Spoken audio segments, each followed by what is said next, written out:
If you look for one word that will thread the entire Parashat bow for you together, it is the word bincha, your child. God says, I am taking you out of Egypt, leman tesaper be'oznei bincha uven bincha, so that you tell your child and your child's child. Moses comes to Pharaoh and he says, B'ni bechori Israel, my child Israel, let them out. Continuously, Pharaoh denies the right for your child to learn these lessons. Pharaoh says, Miva miha holchim, who is leaving Egypt?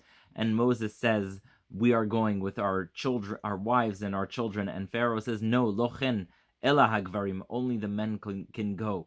A fundamental difference between Egyptian culture and Jewish culture, a fundamental difference between the God of Abraham, Isaac, and Jacob and the gods of the Egyptians. The gods of the Egyptians see no little children in the services. They see no one other than the men in society coming to worship in the temple. Yet the God of Israel says, no, I need the children to be part of this. Leman tisaper. In fact, not only do I need the children to be part of the service, but the children are the mainstay of the service. I am taking the Jews out of Egypt, leman tisaper be'oznei bincha uven bincha, so that you tell your child and your child's child, similar to what God says to about Abraham, Ki yeda'ativ leman asher yetzavet banav. So I have known him so that he can tell these lessons to his children and his children's children.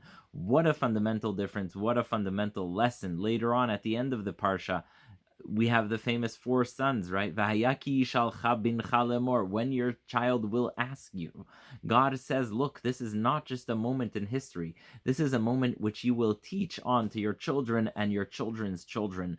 At the Passover Seder, the most fundamental and central aspect of this Seder is Vehigadet lebincha. You should tell your child. This is an extraordinary lesson teaching us of the power and importance of education, of teaching, and that sometimes the teaching, the lesson that we get from something is in fact more important than the adults in the room. The ability to pass on something to younger children, to Tinokot Shel Beit Rabban, for which the rabbis tell us their learning is what holds up the entire world. Sometimes that is much more important than even the adults in the room. So may we carry this lesson of teaching, of education, of Vehigadet lebincha, of leman tesaper be'oznei bincha, of teaching children and impart it to yet another generation. Shabbat shalom u'mevorach.